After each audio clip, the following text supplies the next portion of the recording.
قد أفلح المؤمنون الذين هم في صلاتهم خاشعون۔ واجب الاحترام،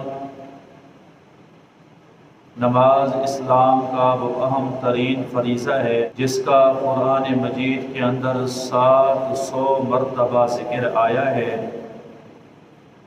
نماز اسلام کا وہ اہم ترین فریضہ ہے جس کے لیے قرآن مجید میں 110 آیات میں حکم آیا ہے، جس کے بارے میں اللہ تبارک و تعالی نے قرآن مجید کے شروع کے اندر ہی ہمیں نماز کا حکم فرمایا۔ آپ سورۃ بقرہ پڑھیں، ھدی للمتقین کے بعد الذین یؤمنون بالغیب ویقیمون الصلاۃ ومما رزقناہم ينفقون۔ ایمان بالغیب کے بعد ہمیں نماز کا حکم کیا گیا ہے، جس میں قد افلح المؤمنون الذین هم فی صلاتهم خاشعون۔ اللہ تعالیٰ نے جنت الفردوس میں داخلے کے لیے شرائط میں سب سے پہلے نماز کا حکم فرمایا ہے۔ یہی وہ اہم ترین فریضہ ہے جس کے بارے میں اللہ نے فرمایا، یا ایھا الذین آمنوا استعینوا بالصبر والصلاۃ۔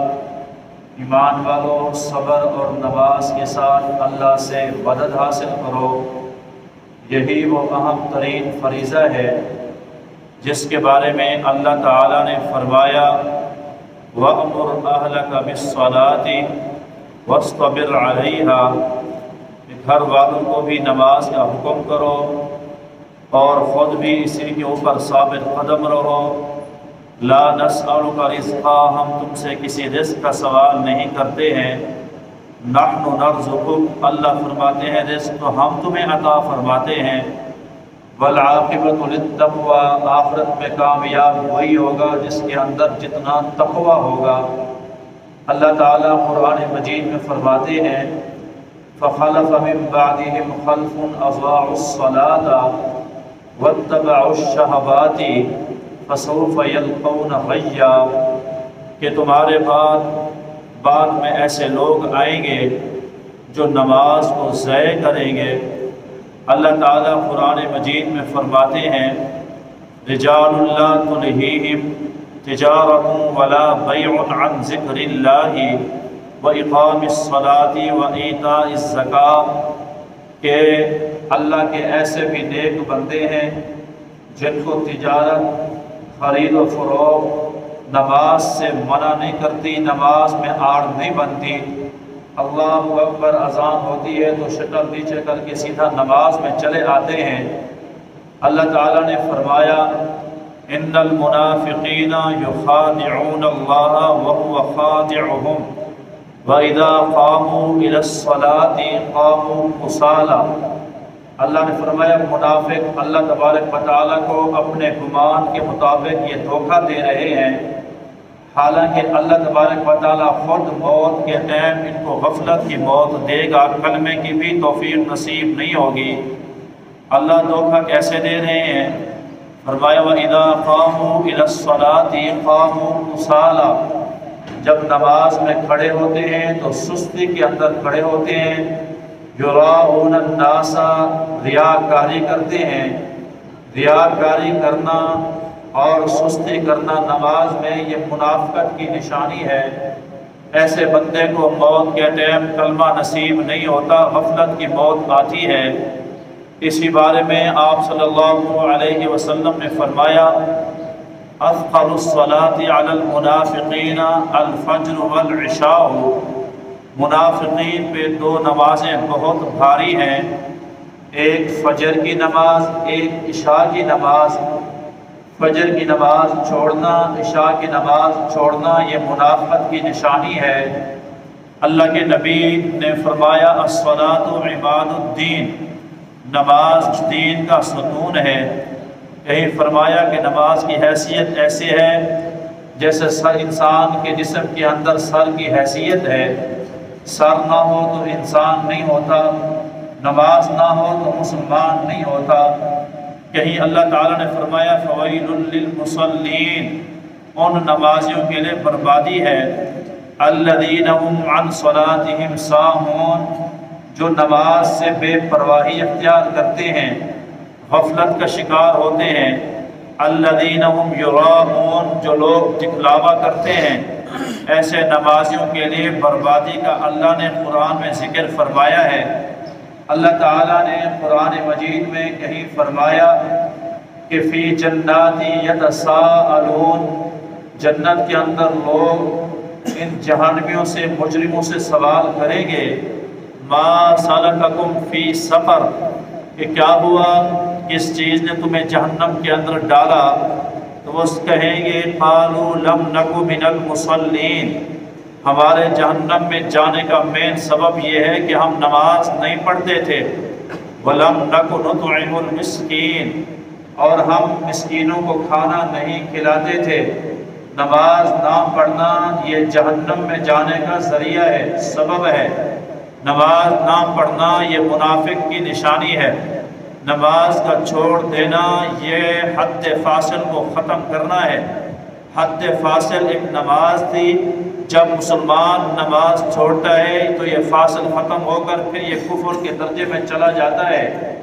یہی وجہ ہے کہ امام احمد بن حنبل رحمۃ اللہ علیہ فتویٰ دیا کرتے تھے کہ جو بے نمازی ہے، فرماتے تھے کہ نماز جان بوجھ کر چھوڑنے کی وجہ سے بندہ مرتد ہو جاتا ہے، اور اسلامی حکومت کے ذمہ فرض ہے کہ اس کا سر قلم کر دے۔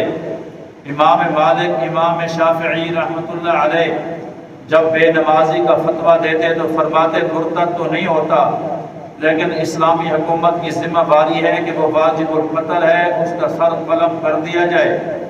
امام اعظم ابو حنیفہ رحمۃ اللہ علیہ فرمایا کرتے تھے کہ نہ جی، بے نمازی آدمی کا سر قلم نہ کیا جائے، بلکہ اس کو جیل کے اندر رکھا جائے، جب تک توبہ نہ کرے اس وقت تک جیل سے اس کو نہ چھوڑا جائے، اس کو تا عمر جیل میں رکھا جائے۔ کہ سلطان باہو رحمۃ اللہ علیہ فرمایا کرتے تھے بے نمازی اگر مر جائے تو مسلمانوں کے قبرستان کے اندر اس کو دفنایا نہ جائے، اس کو کافروں کے قبرستان میں یا الگ قبرستان میں دفن کر دیا جائے۔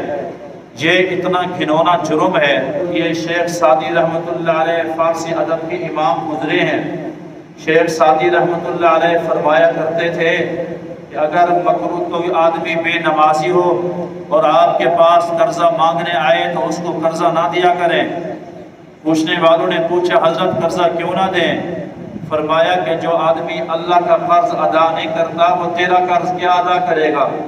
جو نماز کا جس کو پتہ نہیں ہے، جو اللہ کے ساتھ دھوکہ کر رہا ہے، منافقت کی موت مر رہا ہے، غفلت کی زندگی گزار رہا ہے، وہ تیرے ساتھ کیسے معاملات ٹھیک کرے گا؟ فرمایا بے نمازی آدمی کو قرضہ بھی نہ دیا کرو۔ بے نمازی آدمی کو بعض علماء نے فرمایا کہ اس کو مسلمانوں کے قبرستان میں دفن نہ کرو۔ بے نمازی کے بارے میں بعض علماء نے فرمایا خنزیر بے نمازی سے پناہ مانگتا ہے۔ بعض علماء نے فرمایا کہ شیطان بے نمازی کے ساتھ سفر نہیں کرتا، وہ کہتا ہے کہ میں نے ایک سدا چھوڑا قیامت تک لعنتی شمار ہو گیا۔ یہ بے نمازی پتہ نہیں دن میں کتنا سدوں پہ سدے چھوڑ رہا ہے، اس پر اللہ کی کتنی لعنت ہوگی۔ شیطان بھی اس سے دور بھاگتا ہے، خنزیر بھی اس سے پناہ مانگتا ہے۔ عزیزو، اتنی باتیں میں تو حیران ہوں مسلمان سننے کے باوجود، پھر بھی آج کل جو ہمارا حال ہے، ماہ رمضان کے سیزن کے نمازی آئے، روزے رکھے، نمازیں پڑھی، اور پھر اگلے سیزن میں مسجد کو یاد کریں گے۔ ایسے معتکف حضرات، یہ تو ہماری پریکٹس کروانے کی خاطر رمضان آیا تھا کہ جیسے تم رمضان میں حلال چھوڑتے ہو، اسی طرح حلال اگر اللہ کے حکم سے چھوڑ سکتے ہو تو حرام بھی اللہ کے حکم سے چھوڑ سکتے ہو۔ حلال تھا کھانا، حلال تھا پینا، لیکن روزے میں اکثر مسلمانوں نے روزے کی حالت میں کھانا پینا چھوڑا ہوا تھا۔ یہ اللہ کا حکم ہے، اللہ کے حکم سے تو حلال چھوڑ سکتا ہے، سارا سال حرام کیوں نہیں چھوڑ سکتا؟ بڑے بڑے اعتکاف والے حضرات اعتکاف سے اٹھ کر گئے، پھر منتیں کر کر کے تھک گئے، آج تک مسجد میں سجدے کی ان کو توفیق نہیں ہوئی۔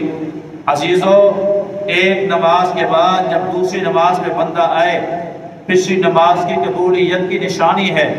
ایک جمعہ کے بعد دوسرے جمعہ پہ بندہ آئے، اس جمعہ کے اور پچھلے جمعہ کے درمیان جتنا گناہ ہوتے ہیں اللہ معاف فرماتے ہیں، اور ایک عمرے کے بعد دوسرے عمرے کی اللہ توفیق دے دے۔ پچھلے عمرے کی قبولیت کی نشانی ہوتی ہے، قبولیت لکھ کر کوئی مولوی نہیں دے سکتا، نشانیاں علامات ہیں۔ اگر بندے نماز کے بعد اس کے اندر فرق آ رہا ہے، نماز پڑھتا ہے اور جھوٹ چھوڑ رہا ہے، نماز پڑھتا ہے سود چھوڑ رہا ہے، نماز پڑھتا ہے چوری چھوڑ رہا ہے، نماز پڑھتا ہے غیبت چھوڑ رہا ہے، سمجھو کہ اس کی نماز قبول ہو رہی ہے۔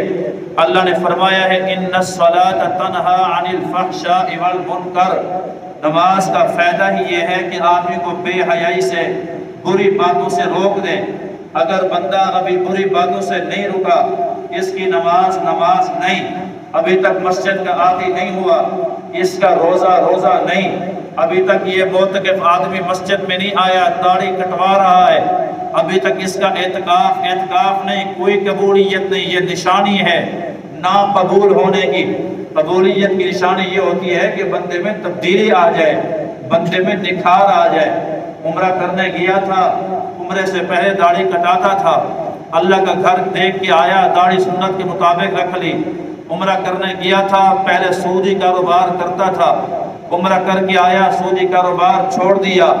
عمرہ کرنے گیا، پہلے جھوٹ بولتا تھا، رشوت کا بازار گرم تھا، جب عمرہ کر کے واپس آیا تو اس آدمی کا جھوٹ چھوٹ گیا، رشوت اس نے چھوڑ دی، حلال لقمہ کمانا شروع کر دیا۔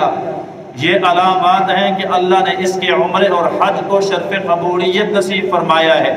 اگر نمازی آدمی حرام کام چھوڑ رہا ہے، یہ علامت ہے کہ اللہ تبارک و تعالی نے اس کو شرف قبولیت، اس کی نماز کو نصیب فرمائی ہے۔ یہ حرام کام سے رک رہا ہے۔ نبی کریم رؤوف الرحیم صلی اللہ علیہ وسلم نے فرمایا اسلام کی بنیادی ارکان 5 ہیں، ان میں سے ایک رکن حضور نے فرمایا کلمہ ہے، دوسرا رکن حضور نے فرمایا کہ وہ نماز ہے، شہادت اللہ الہ الا اللہ و اقام الصلاۃ۔ دوسرے نمبر پہ اللہ کے نبی نے نماز کو گنوایا۔ شاعر اسلام تو بہت سارے ہیں، لیکن 4 بڑے شاعر اسلام ہیں، ان میں سے ایک قرآن شریف ہے، ایک بیت اللہ شریف ہے، ایک خود نبی کریم صلی اللہ علیہ وسلم کی ذات ہے، اور ایک نماز ہے۔ جس نے نماز کو چھوڑا اس نے شاعر اسلام کو گرایا، جس نے قرآن مجید کو چھوڑا اس نے شاعر اسلام کو گرایا، جس نے نبی پاک صلی اللہ علیہ وسلم کو چھوڑا اس نے بھی شاعر اسلام کو چھوڑا، جس نے بیت اللہ کی اہانت کی اس نے بھی شاعر اسلام کی اہانت کی۔ او عزیزو، یہ نماز ہی واحد فریضہ ہے جس کے بارے میں اللہ کے نبی نے فرمایا بچہ 7 سال کا ہو تو نماز کا کہنا اس کو شروع کر دو، اور کوئی ایسا فریضہ نہیں جس کے بارے میں 7 سال کی عمر میں اولاد کو حکم کیا گیا۔ نماز زکوٰۃ نابالغ پر نہیں ہوتی ہے، عشر نابالغ نہیں دیتا ہے، اسی طرح نابالغ کے لیے کوئی جناب فرض نہیں ہے حج کرنا، عمرہ اس پر فرض نہیں ہے، اور کوئی حکم 7 سال تک نہیں ہوتا۔ لیکن نماز اتنا اہم فریضہ تھا کہ اللہ کے نبی نے فرمایا 7 سال میں اس کو کہو آئے نماز پڑھے۔ پھر اولاد کے بارے میں جب اس کی عمر 10 سال ہو جائے پھر 2 کام کرو۔ پہلا کام تو بچے کا بستر حضور نے فرمایا جدا کر دو۔ آپ کا 10 سال کا بیٹا 10 سال کی بیٹی ایک لحاظ میں ایک بستر میں شریعت کے مطابق نہیں سو سکتے۔ 10 سال کے بچے کو الگ الگ سلاؤ۔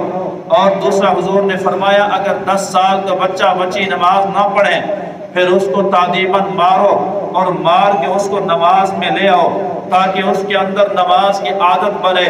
اور کوئی ایسا اسلام کا حکم نہیں جس کے بارے میں اتنا سختی ہو کہ مار کر نماز کو پڑھایا جائے۔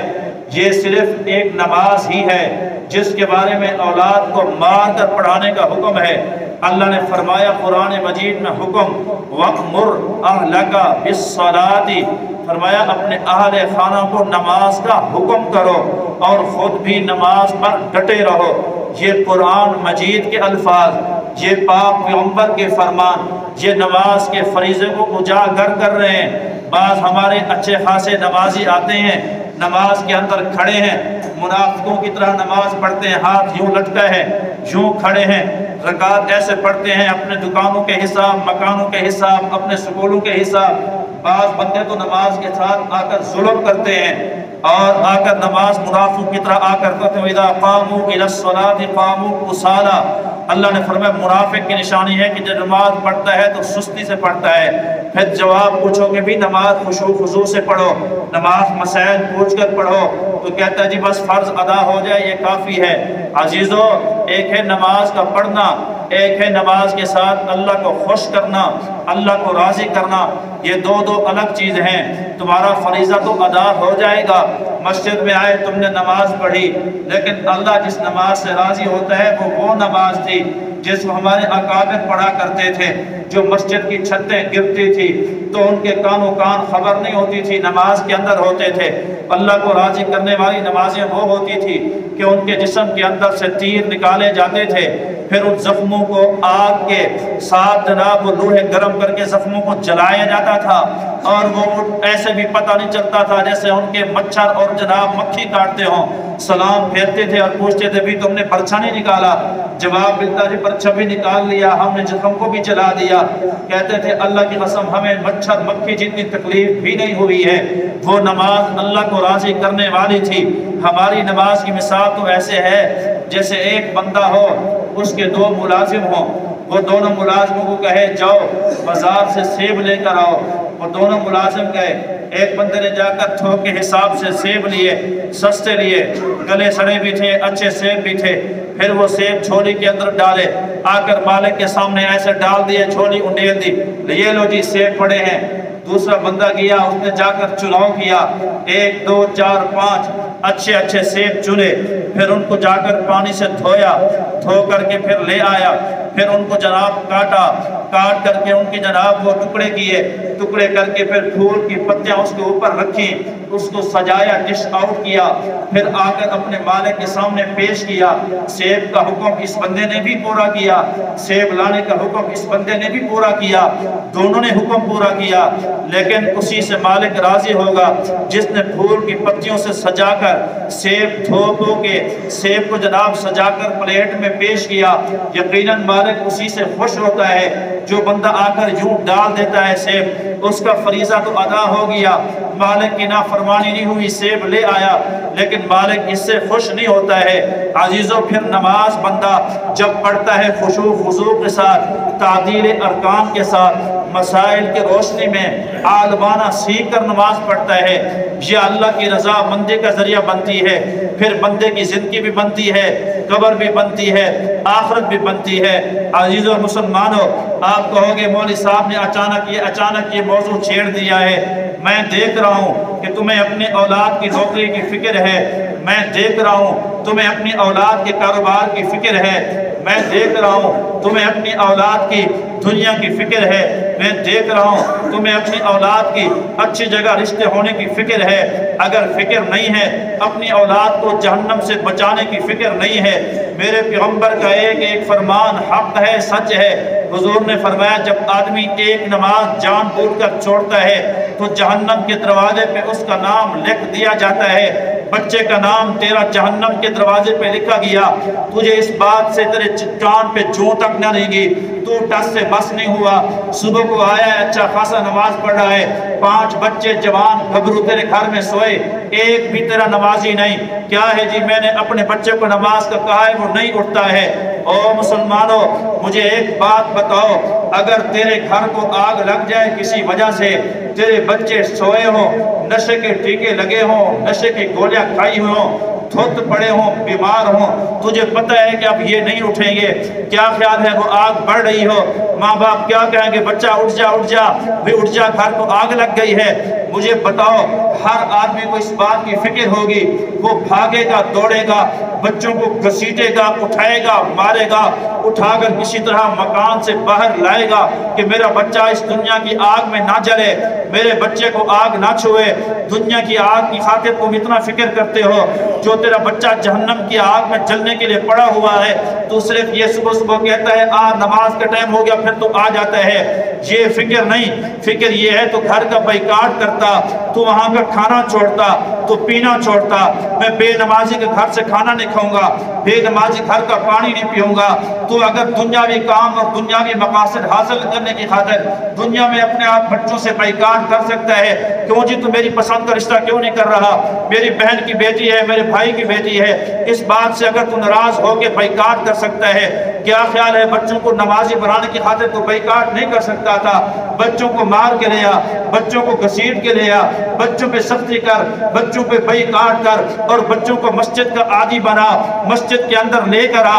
یہ اللہ کا حکم فقیر عاجز کی بات نہیں۔ اللہ نے فرمایا وَأْمُرْ أَهْلَكَ بِالصَّلَاةِ وَاصْطَبِرْ عَلَيْهَا لَا نَسْأَلُكَ رِزْقًا۔ اپنے بچوں کو، اہل خانہ کو نماز کا کہو۔ مسلمانوں، خدا را یہ اہم ترین فریضہ ہے، اس کے لیے رعایت تو ہے، معافی نہیں ہے۔ اللہ نے یہ تو فرمایا ہے کہ اگر کوئی بندہ جا رہا ہو، مسافر سفر کے اندر ہے، چاہے جتنا مشکل سفر ہے، نماز معاف نہیں۔ ظہر کی 2 پڑھ لے اگر 4 نہیں پڑھ سکتا، عشاء کی 4 نہیں پڑھ سکتا 2 پڑھ سکتے، عصر کی 4 نہیں پڑھ سکتا 2 رکعت پڑھ لے۔ نماز میں تخفیف تو ہے لیکن نماز میں معافی نہیں۔ اللہ نے کہا اگر بیمار ہے، بیچارہ اٹھ نہیں سکتا، بیٹھ کے پڑھ سکتا ہے، بیٹھ کے نہیں پڑھ سکتا، بستر پہ سویا ہے، علیر ہے، اللہ معاف کر دے۔ نہیں فرمایا معاف نہیں، اشارے سے نماز پڑھے۔ اللہ نے حکم فرمایا کوئی آدمی ایسا ہے جس کے دونوں بازو کٹ گئے، نہ اس کو کوئی وضو کرانے والا، نہ وہ خود وضو کر سکتا ہے، ہاتھوں سے معذور ہے، نماز معاف ہو جاتی؟ فرمایا نہیں، اپنے منہ کو جناب دیوار کے ساتھ لگائے، اپنے بازو کو دیوار کے ساتھ لگائے اور یہ تیمم کر لے، تیمم کر کے آ کر نماز ادا کرے۔ نماز معاف نہیں۔ ایک آدمی کے ہاتھوں کے اندر برچے لگے ہوں، لوہے کے کیڑے لگی ہوں، پاؤں کے اندر لوہے کی کیڑے لگی ہوں، یہ بندہ کھڑا ہے، اللہ اکبر کی آواز آ جائے، اللہ کا حکم ہے، نبی پاک صلی اللہ علیہ وسلم کی شریعت ہے، اس آدمی سے نماز معاف نہیں۔ یہ اپنے سر کو ادھر گھمائے، یہ اپنے چہرے کو ادھر گھمائے، دونوں گالوں کو اس دیوار کی مٹی لگے، وہی اشارہ کرے، نماز پڑھنا شروع کر دے۔ ایک بندہ بحری جہاز میں جا رہا، بحری جہاز تباہ ہوا، ایک تختے پہ ایک بندے کی جان بچی ہے، وہ تختہ جناب سمندر کے اندر ہے، ارد گرد کنارہ نظر نہیں آ رہا، بھوکا پیاسا ہے لیکن ہوش ہے، سورج ڈھلا پتہ چلا، ظہر کی نماز کا ٹائم ہو گیا، وہی سوئے سوئے اسی پانی کے ساتھ وضو کرے، وہیں پر نماز ادا کرے۔ بیٹھ کے پڑھ سکتا ہے بیٹھ کے پڑھے، اگر بیٹھ کے نہیں پڑھ سکتا اشاروں سے پڑھے۔ اس آدمی پر بھی نماز معاف نہیں۔ او مسلمانوں، نوجوانوں، جوانیوں پہ ترس کھو، جب ان بندوں پہ معافی نہیں ہوئی، اس بیمار پہ معافی نہیں ہوئی، کیا رات کو تیرے موبائل کی وجہ سے لیٹ جاگنے کی وجہ سے، لیٹ تک جاگنے کی وجہ سے صبح تیری آنکھ نہ کھلے گی؟ کیا تجھ سے نماز معاف ہو جائے گی؟ اللہ کی قسم معاف نہیں ہے۔ ما سلککم فی سقر قالوا لم نک من المصلین۔ جب جہنمیوں سے پوچھا جائے گا تمہیں جہنم میں کون سی چیز لے گئی، جواب ملے گا قالوا لم نک من المصلین، کہ ہم نماز نہیں پڑھتے تھے۔ اور مسلمانوں، نماز پڑھنے میں مسائل حل ہوتے ہیں۔ اللہ کے نبی نے فرمایا جب بھی مشکل ہو آ جاؤ، 2 رکعت پڑھو، ہاتھ اٹھاؤ، 2 رکعت پڑھ کے ہاتھ اٹھانا تیرا کام ہے، عرش والے کا فیصلے فرما دینا عرش والے خدا کا کام ہے۔ مسلمانوں، آج ہمارے مسئلے کیوں نہیں حل ہو رہے؟ ساری دنیا دعا کر رہی ہے فلسطین کے لیے، ساری دنیا لگی ہوئی ہے جناب یہ مسئلہ حل ہو جائے، یہ مسئلہ حل ہو جائے اور برکتیں آ جائے، ملک کے حالات ٹھیک ہو جائے۔ اپنے گریبان کے اندر نہیں دیکھتے، جیسے میں نے پہلے آج کیا ہے، کوئی نقصان ہو جائے نا، نقصان کیا کہتے ہیں، پتہ نہیں کون متھے لگا نوستی، کون متھے لگا نوستی، ایکسیڈنٹ تھی گئے، کہہ رہا متھے لگا ₹1,00,000 چوری تھی گئے۔ آج یہ ججاباسیہ میں ایک زہر پیر میں حبیب بینک میں بندہ کیا، اندر کاؤنٹر پہ کھڑا ہے، بینک سے ₹1,00,000 نکال کے چور نکل گیا۔ حفاظت نہیں ہوتی، پھر وہ کیا کہتے ہیں، کوئی منحوس متھے لگا سے پیسے چوری ہو گئے۔ یہ جو بندہ کہہ رہا ہے اسی سے پوچھو بندے سے کہ تم نے نماز پڑھی ہے؟ نہیں میں نے نماز نہیں پڑھی۔ نحوستی بندہ، بے نمازی، اپنی نحوست نہیں دیکھتا، صبح سے اٹھتا ہے، ماں باپ کی زیارت کرتا ہے۔ اللہ کے نبی نے فرمایا ماں باپ کی زیارت کرو تو حج کا ثواب، عمرے کا ثواب۔ اور یہ کیا کہہ رہے ہیں، نحوستی متھے لگے۔ وہ جو اللہ کے نبی حج کے وعدے فرما رہے وہ نحوست ہوگی، تو خود بے نمازی نحوست سے اٹھ کر آیا، 10 بجے ناشتہ کر رہے، تو سب سے بڑا منحوس نہیں ہے؟ اور سب سے بڑے منحوس بے نمازی ہیں، ماں باپ نہیں ہوتے، یہ بے نمازی ہیں تو 10 بجے اٹھ رہے ہیں۔ تو بھائیو، فکر کریں اس فریضے، قرآن حدیث میں اتنا وعیدیں آئی ہیں کہ بندہ حیران ہو جاتا ہے کہ کس چیز کا مسلمان رہ گیا۔ 8 کے نمازی بچ گئے، 360 کے نمازی بچ گئے، 61 کے نمازی بچ گئے، صرف 4 پہ کو کندھا دینے والا رہ گئے، جمعہ 8ویں دن پڑھنے والے رہ گئے، 360 دن بعد عید پہ بھاگنے دوڑنے والے رہ گئے، اور نہیں ہیں تو 68 کے نمازی، 5 وقت کے نمازی نہیں ہیں، صبح کی نماز میں 10 سے 15 جماعتی رہ گئے ہیں، باقی کہاں یہ مدینہ جاتے ہیں نماز پڑھنے۔